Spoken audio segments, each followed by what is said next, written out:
dans Itinéraire Bretagne, bienvenue à la pointe de l'Europe. Nous sommes aujourd'hui sur la presqu'île de Crozon. La presqu'île de Crozon, c'est 120 km de littoral et une quinzaine de grandes plages. Ces plages ont toutes leur charme et leurs particularités, mais elles ont aussi en commun la richesse de leur biodiversité. Petit portrait de la plage de la Berre.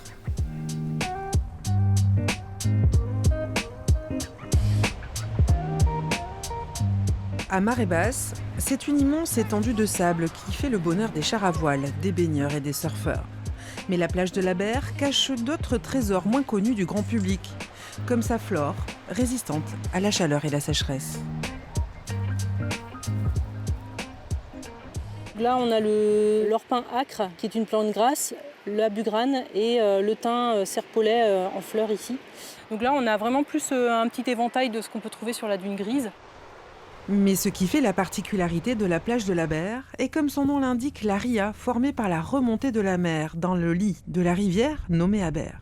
Cette zone de présalé qui peut s'admirer depuis le haut de l'ancien four à chaux forme un habitat précieux pour les oiseaux et de nombreuses autres espèces.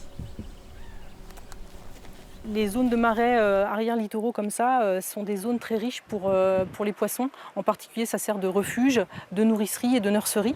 Et donc, on a plusieurs espèces, je crois 19 espèces de poissons qui peuvent venir ici s'abriter ou se reproduire et qui vont permettre d'enrichir toute la faune de la baie de Douarnenez ensuite. Pourtant, ces présalés ont bien failli disparaître à jamais. En 1850, une digue est construite pour permettre le passage entre les deux rives. Un siècle plus tard, une deuxième digue est bâtie pour cette fois-ci assécher les marécages et exploiter la terre. Mais le coup de grâce aurait pu être donné dans les années 80 avec un projet de construction d'une marina de 2000 bateaux. Les habitants locaux ainsi que les protecteurs de la nature n'ont pas été très motivés par ce projet. Et donc ils ont fait appel à l'État pour réagir et protéger le site. Ce qui a été fait grâce à l'acquisition de cet endroit par le conservateur du littoral en 1980. L'organisme public décide de détruire la deuxième digue. La mer et la Berre reprennent alors leurs droits et leur territoire. C'est la première dépoldérisation d'un site en Europe. Une expérience encourageante, saluée par le retour de la loutre.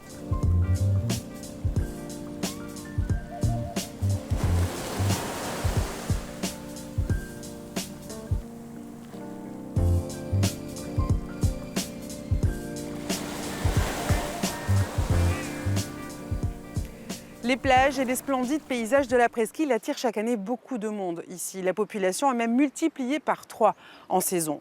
Et l'histoire de Morgat, derrière moi, est justement intimement liée au tourisme. Suivez-nous. Bonjour, Jessica Diou. Bonjour. Alors, dites-moi, le tourisme ici à Morgat, c'est de l'histoire ancienne? Effectivement, c'est une histoire déjà ancienne, puisque dès la fin du XVIIIe siècle, on parle de Morgat, qui attire notamment les artistes, ici attirés par les grands paysages, que sont la pointe de Dinan, la pointe de Pénière et l'état de Poix, mais aussi les grottes marines. Ce sont des paysages forts qui attirent les artistes. Alors, parmi les artistes, on va trouver notamment Gustave Flaubert, qui va venir découvrir Morgat en 1847 avec son ami Maxime Ducamp. On peut aussi citer Jules Verne, qui découvre Morgat et qui fait se dérouler l'intrigue de son seul roman, d'ailleurs, qui se déroule en Bretagne, Le Comte de Chantelaine en 1864. Et l'intrigue se déroule dans les grottes de Morgat. Et il y a une autre activité qui nous paraît plus étonnante aujourd'hui, qui a attiré beaucoup de monde, c'est la chasse aux oiseaux de mer.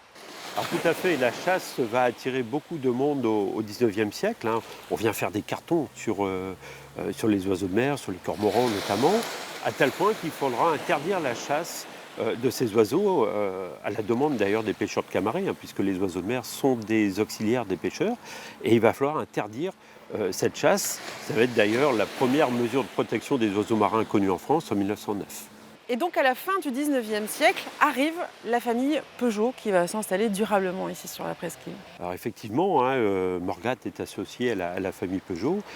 C'est un voyageur de commerce, un Louis Richard, qui découvre Morgat en 1883-1884 et qui va convaincre Armand et Eugène Peugeot d'investir ici pour construire une station balnéaire.